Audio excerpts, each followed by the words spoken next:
$75,000 in sales in the past 30 days alone. What's like the most you made in 1 hour of streaming live? I think our most in 1 hour is probably around $1,500 to $2,000. Like on Christmas Day, we did, I think it was like $6,000 in like 3 hours. You did $75,000 this month. We started from zero then, but as we progressed, we probably started out doing like $400 a day. I think our first month was like $4,000. Wow.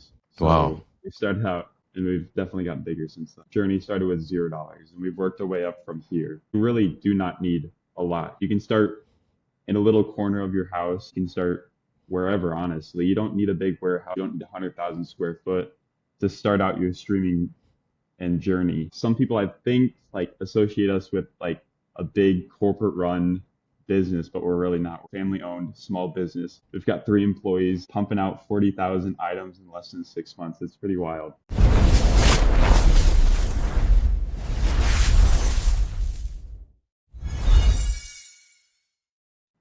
Welcome to Open Talk. My name is Lynn. Today I'm sitting down with one of our students, Chase. He's 18 years old, currently in college, and this month he's on track to do $75,000 live selling. That's crazy. So let's break this down, exactly how this is exactly happening. Chase, how old are you? And tell everyone a little bit about yourself. Yeah, so thanks for having me on. My name is Chase, and I'm a live seller on a couple different platforms. But yeah, so $75,000 in sales in the past 30 days alone. We sell different types of consumer electronics. We got a smaller group of just me, myself, and my brother, and do a stream once a day, selling about 200 to 300 items per day. So That's crazy.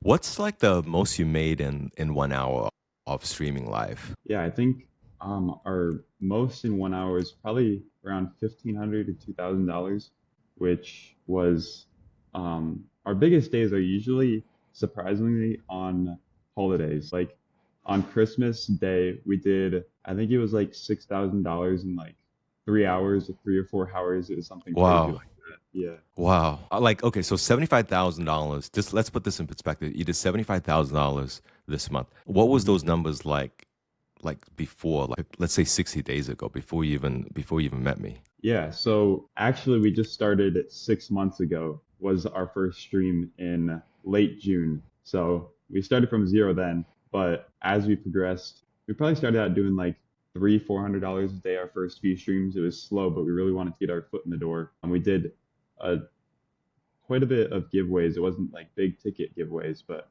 I think that's what drove our followers, especially was giveaways. Yeah. But we started with, I think our first month was like $4,000.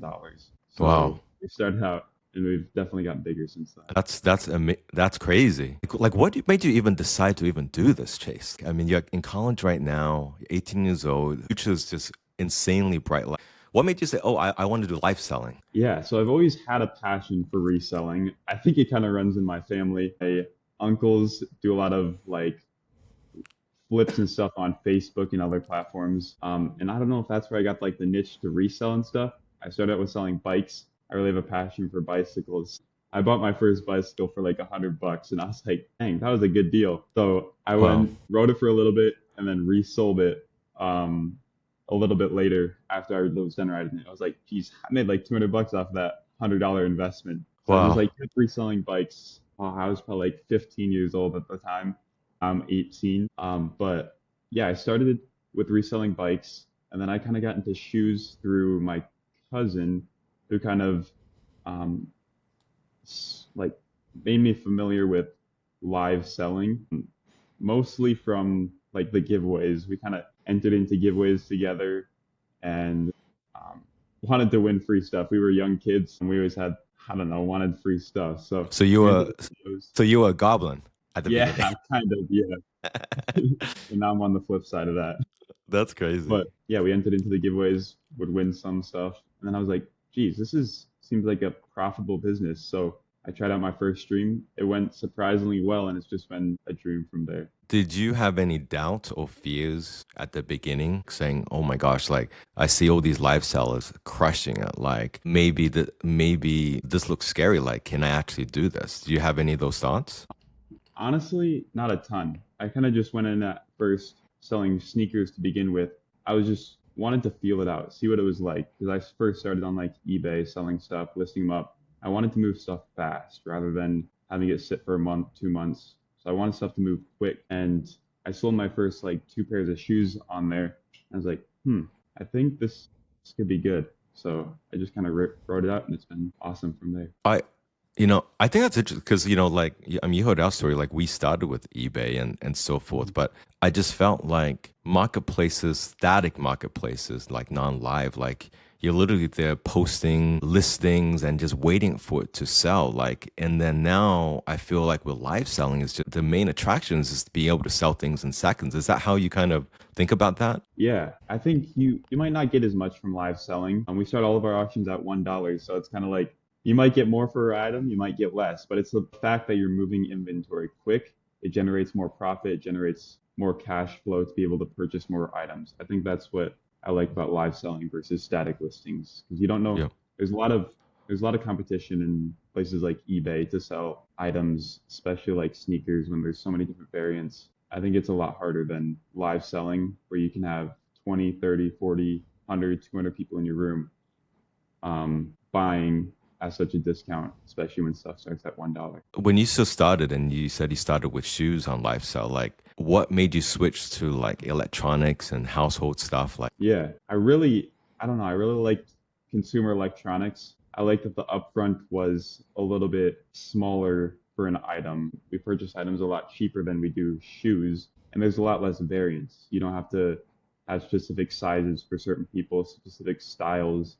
It's kind of just one item that fits all. So we started very, very small, like with one or two items or one or two items of each SKU, and yeah, we've grown to have like a couple hundred of each SKU item. So it's definitely been a journey. We've grown each and every live stream, but it's been fun. Yeah. yeah. When you started, let's say like you said, like the first month, your first month you recall was like around $4,000 live Mhm. selling, right? Like, what was some of the pain points? Like how, like when you first got started, like what type of auctions were you running? Were you buying right now, like 30 seconds? Were you doing low starts? Like how did you get started to then to morph into your growth where you're at, like right now? Yeah. So in the consumer electronics category, we wanted to start and grow quick was kind of our goal, especially in the electronics rather than the sneakers category. So we started out with $1 starts, but we didn't have a ton of each item, like I said. So it was kind of like a slow journey of growth in a sense. Yeah. Did you start with like low starts right at the get go? Or did you just go straight to like just bam, bam, bam, bam like that? Yeah, it was really right off the rip. We started with $1 starts. I That's don't know why. crazy. It's just kind of like, Yeah. yeah, I don't know. It kind of worked. We didn't purchase our first few items for too lot, like a large amount. So like if we took a loss, it was worth it to gain the viewership and the buyers to return back. Yeah. Talk to me about like how you prepare for your show. Like what is it like where do you stream out of? Like how do you think about your show start to finish? Mhm. Like how do you think about like this walk the viewers through like you're an 18-year-old, this is your whole entire business now. You're still in college, this is your business now. Like how do you think about your every day, every week like that? Yeah, so although we might have 80,000 followers, 40,000 items in sales, we really don't have an extreme lavish setup.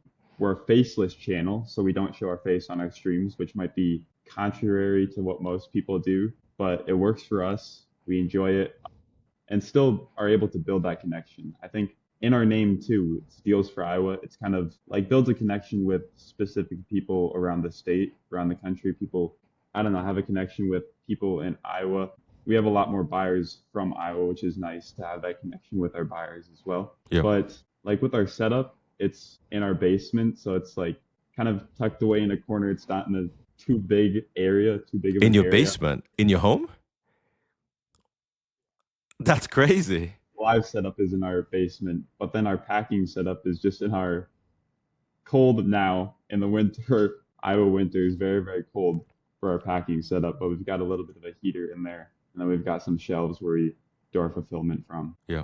When you say like faceless, like what does that mean? So we've kind of got, I think it started with a old desk. So we took like the top of the desk, the table of the desk, and then had some sides or some like drawers and stuff, and then we like Hmm. put it up so it's like all the same color, same tone, and then Yep. we just show each and every product in front of that and put it in our hand just like this, and we got the product right there. So you don't show your face. No, never shown our face on any of our streams. Have you thought like that was would prohibit you from growing, or you think like someone else could do the exact same thing like without showing their face? Yeah, I think honestly, I don't know. I think there's not a lot that sets us apart in the aspect of we don't show our face, but we're able to build that connection with people through our items that we're selling. I think people, especially with our name Deals Friday, I think people build that connection with us through being local. We have a Yeah. lot of local buyers, but we also have people that purchase from other states as well. So I think in a sense, it feels like a connection with our name being Deals Friday. Yeah. You know, a lot of people, when they think about lifestyle, they think to be successful. And I think, okay, so I feel like you're just at the beginning of your journey. Like 75,000, I feel like can soon be 150,000, 250,000, 500,000, and above. I feel like you have big aspirations. You know, I just see it. I feel like a lot of people think that you need a lot to start with. You need a Mhm. big following. You need a big warehouse. You need so much stuff. Like tell them from your experience because from you started with very little. You're still streaming in your own home. It's crazy. Yeah. I started with my reselling journey started with $0, and we've worked our way up from here. So you really do not need a lot. You can start in a little corner of your house. You can start wherever, honestly. You don't need a big warehouse. You don't need 100,000 square foot to start out your streaming and journey. Some people I think like associate us with like a big corporate run business, but we're really not. We're a family owned small business. We've got 3 employees pumping out 40,000 items in less than 6 months. It's pretty wild. So yeah, That is wild. Now when you stream now, right?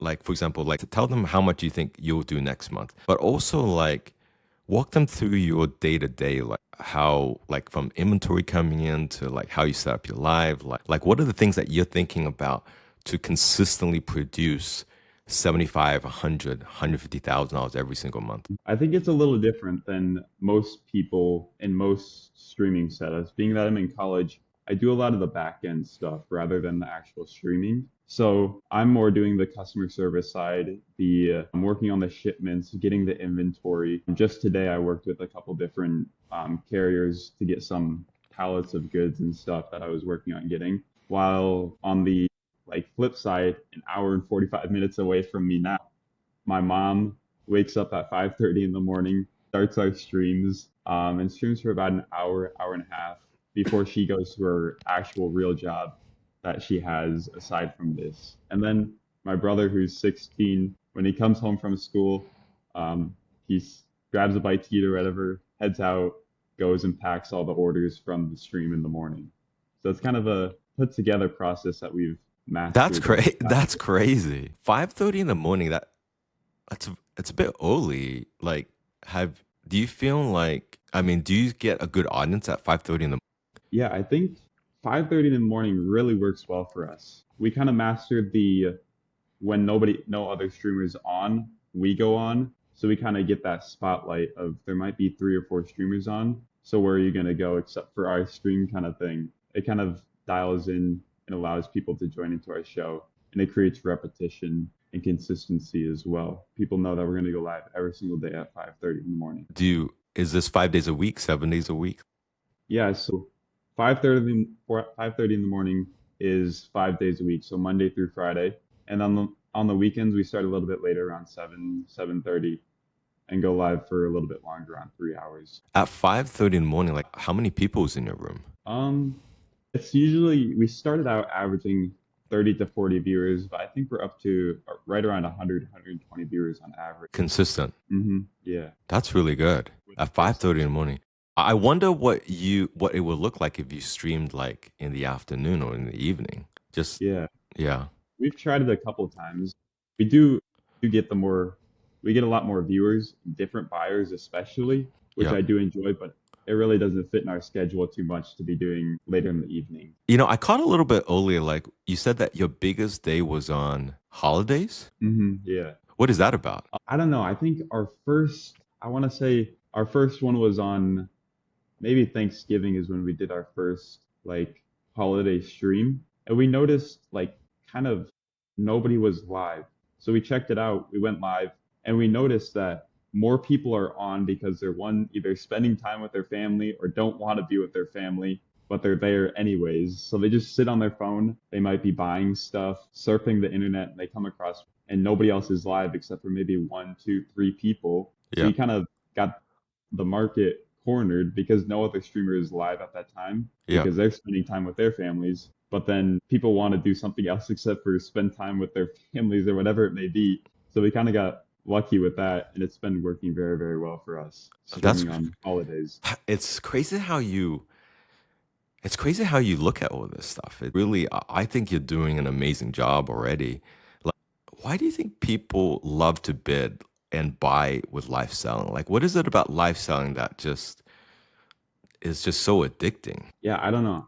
I think like you said it good. It's the addiction, the rush of bidding, the rush of winning something, and the fact that everything's going for under retail. You have the ability to resell stuff from buying on. You have the ability to get some good deals. I think also the bundled shipping as well that goes into it. Like I know some platforms the shipping cost is bundled, so it makes people want to buy more items. Yeah. You're still in college. What are you, a sophomore, a freshman, a I'm a first year freshman. my gosh, it's crazy. How do you balance this with college? Like how I mean, I'm sure your mom, like we got to finish college, got to get high, great good grades, but you're sitting on this gold mine that is exploding. Like how do you balance all this? Yeah, I've kind of thought about that myself a lot lately too. And whenever I'm hanging out with friends or talking about my business, they're like, "What are you doing still in school?" It's kind of crazy to think about that, but I don't know. It's always been like engraved in my family just to go through college or go through something to get an education in some way. And I guess that's just the path that I've taken so far in life. Yeah. Like how many hours a week do you think you actually commit to this business already? Like, everyone talks about like a 40-hour work week or 80-hour work week. Like for you to generate $75,000 a month, like, how many hours a week do you think you're actually working? Yeah, on my side specifically, I really don't put in a ton of hours. It's maybe 3 hours a day max on the customer service side and the like inventory management side. So it's not a ton, honestly. 3 hours a day max. 3 hours a day max. Yeah, That's crazy. to Yeah. generate $75,000. 70. Where do you think next? Like, do you well, like what's your goal with this, Chase? Like, where do you wanna like what do you want to do with this? Like, you started 6 months ago with Yeah, nothing, absolutely nothing, 4,000 a month. Now you scale to 75. Like, where do you want to take this business? yeah. I think I want to build it beyond live selling. I want to build it into something more local. I've seen the pallet stores, bin stores, and I've kind of had an idea of maybe building something of that nature, but I'm not sure what path I want to take it down quite yet. Do you think like what's your goal for next month? I think I want to at least get to $100,000 in sales in 1 month. I think that'd be pretty epic. But I think narrowing down my um, like fulfillment time, I want to be able to fulfill orders a lot quicker than what we are currently doing. So I don't know if Yeah. that's hiring another employee to pack orders and get them out quicker or what that may be. Yeah. Do you mind? Okay, so let's say you did. So I'm trying to help you with that question. Do you mind sharing based on the 75,000, like what your profit margins are on that? Yeah, so unlike a lot of different categories, I think my margins are pretty high. They're over 50% um, after taxes and after items and everything taken out. So probably close to $40,000 in profit. A month. Yeah. Do you think if you added one more employee, like what would they be doing? And because it's obvious that you can afford that, right? If you make Mhm. 40,000, but what do you think that employee would actually be doing to help you? help? Yeah, I think one more employee could definitely get us over that $100,000 a month mark. Either whether that be streaming after my mom gets done streaming in the morning, have a second Mm. shift of streams, or that be packing orders to get the orders out quicker. So that because sometimes my mom will help my brother pack orders too because he just can't get them out. He can't get them fulfilled quick enough. So if that be streaming, we could definitely generate a lot more in inventory and sales, which I think would be a good thing. But also, I think they could even double in both, be packing and streaming, and maybe a full-time employee. I think that'd be maybe the next step that we go towards. That's interesting. You know, a lot of people when they talk about things, they always talk about what things are working, right? Like I would love to talk about experiences and things that you learned along the way that didn't work for you, like especially at the beginning. Like, what mistakes do you think you did at the beginning that you wish you could take back now and that will help you grow faster? Yeah. I think my biggest mistake was definitely USPS has the free box program for priority mailboxes. And I started out with buying normal boxes for, I don't know, $1 a box. And I think that set me back a lot in that aspect of paying for supplies that I can obtain for free. So I think getting and using your resources wisely is definitely an aspect that I didn't know before I started. Another thing is in the live social realm, especially giveaways. I think not spending too much on giveaways, but running them consistently is a factor in gaining followers at first. I think gaining the people that you want in your streams, you don't want to run them too often as well. Did you start with giveaways? Yeah, we started running maybe one or two per stream, but we didn't gain the viewer base that we expected to. So we started running them more often in our first couple of streams, and I think that worked out well to gain more viewership and more consistent buyers. So now we don't run them as often as we need to be running them. So let's say you just started your stream like so you don't turn on your stream and then run a giveaway immediately. You just start like how many people do you think is in your stream in the first 5 minutes before you run your first giveaway? Yeah, so as soon as we clicked like the go button, live button, instantly we got 50, 60 people joining in and staying, not just joining in and leaving. So Yeah. 50, 60 people joining in and just staying. As soon as we run a giveaway, I think that number doubles, maybe even triples sometimes to 100, 150 people, and then usually hovers around there for the remainder of the stream. And we run in maybe an hour-long stream, we'll run 5 giveaways at that. And they're not like extravagant giveaways, they're just smaller What are you giveaways. running? We started out doing stickers and then we've kind of ramped it up. We do a couple of maybe gift cards, and then actually this is one of our giveaways. These What is wristbands that? that say our name. They say our name and then where we shoot Oh, them that's out on it. cool. So yeah. Do you think there's a correlation between revenue and giveaways? I think there's a correlation between giveaways and viewership, but also I think that correlates to revenue as well. More people in your stream creates more of a sense of, oh, there's a lot of people, maybe I should be bidding, rather than you got one, two, three people in your stream, you're like, it doesn't make sense to run $1 starts on things like that. So I think it definitely correlates to more people, which correlates to more people bidding in a Yeah. sense. You know, I know a lot of sellers hate goblins, right? They Yes. they hate. I think a lot of live sellers, and for those that don't know what a goblin is, someone that wins a giveaway but never buys anything from your stream. I think a lot of sellers, I feel like just they hate them, right? But I think based on our experience, I really feel like goblins can help your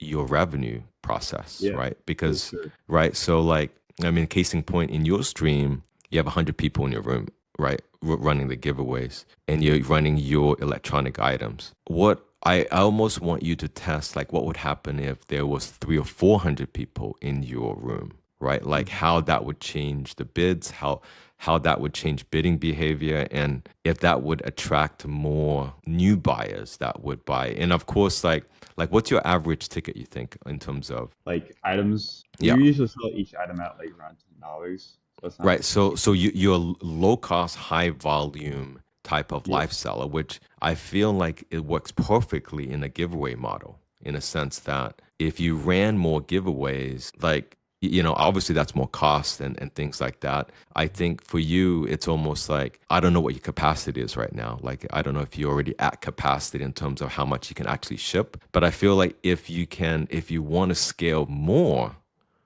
to the next level, which is 150 to 200, 250, I think we should be talking about structure and framework in your lives, not just when you're live, but also, your employees, the systems in place to help you get there, right? Because I feel like you have the right model to do it. What do you think Yeah. about that? Yeah, I think definitely, I don't think running giveaways at like $50 Amazon gift cards, I don't think that's gaining more buyers. I think even small giveaways are able to attract the viewer base to get people to bid. I don't think big giveaways equal big time buyers type of thing. Yeah. Yeah. Like when you say that, like, you need new employees and things like that, like, do you think 75,000 is at your limit right now based on your current workflow? I think so, honestly. We're kind of maxed out on our shipping, like speed of shipping. It really is hard to get all of those orders out on time. We like to Yeah. aim for like next day shipping or day after that. But like 1 to 2 day shipping is really what we're at right now. I'd Yeah. like to keep it at that, but also grow as well. And that's really hard with only having 3 employees. So I think our next step for sure is gaining another hand or another employee which would help us get to that next mark. For those that's thinking about going live, thinking about, I mean, thinking that this is such a great opportunity that where, normal people can do this. Like, let's walk through some of the advice that you would give to someone that's just starting out. Yeah, I think the motto that Nike has is just do it. I think you just need to start out with your first stream, go live, see how it is, feel it out at first, and then be consistent with it as well. In our first couple of streams, we'd go live every week, once a week, twice a week, whatever it may be for you. And we've been able to build up that consistent viewer base. We go live at the same time every single day, and we go live 7 days a week now. People can expect us to be on. People can expect us to be live every single day at 5:30. And then I think also, like I said earlier, don't worry about the big giveaways. Don't worry about giving away $100 Amazon gift cards, $50 Yeah. Amazon gift cards, whatever it may be. Yeah. You can start out with small stuff, stickers, anything, but just Yeah. go live and be consistent. Yeah. Yeah. Definitely. I mean, I think if you're not ready for the revenue, right? I feel like if you're not ready because if you run a big giveaway, I feel like a lot of people will come in, right? But Hmm. not a lot of people know how to monetize that type of expense, right? So let's Yeah. say you decide to run a $250 Amazon gift card or $100 Amazon gift card. Like, if your life is not structured to take advantage of that, then it's almost like burning a hole in your pocket in a Yeah. sense. What other advice would you have? Like, I feel like so many people will love to learn from you, Chase. Yeah. I mean, I think you don't have to be, you don't have to come from money. You don't have to come from anything. I think you can start with 1, 2 items and sell and scale your way up. You don't need to start with $100,000 in inventory, even $1,000 you don't need to start with. You can start with anything. You can start with selling the clothes in your closet that you don't want and just work your way up and continue to build off of that and build into whatever category, whatever you want to be selling next. Awesome. Is there one, and this is one last question I have, like, for you, like, what mistakes should beginners avoid? Yeah, I think most beginners start out with the mistake of like a clean backdrop. I don't think you need to have something extravagant, but maybe not a messy background or anything like that. Yeah. And like consistent and clear area and direction of where you're selling and what you're selling. Maybe have your items loaded into your shop so people can check them out before you go live. Also, another thing is like be engaging in other people's rooms as well. I think that builds a community and builds people like know your name, people know who you are, whether that be if you want to sponsor somebody or if you just want to stop by and be in somebody's stream. I think just being there and in the community will help you with your first couple of live streams. Yeah. I think networking is critical, right? Especially for Hmm. someone that's brand new, looking for new customers. Like, some people think they can just go live and then expect all these people to come in. I feel like you nailed it. Like I feel like you almost need to network at the beginning to kind of get your channel going a little bit. Do you think that's correct? Yeah, I think we started out with networking on other people's live shows. We started chatting up in their streams. We didn't really sponsor any giveaways, but we were just there talking with people in the chat, talking with the streamers. And now we really don't do any networking at all. We'll hop into some people's streams, they'll know our name, they'll know who we are.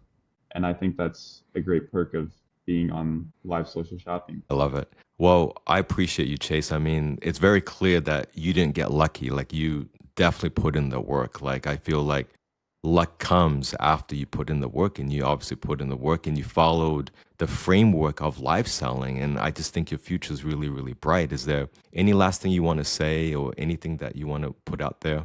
I think once you get started with live shopping and once you have the right direction, it's kind of like an addiction. You just want to keep going with it.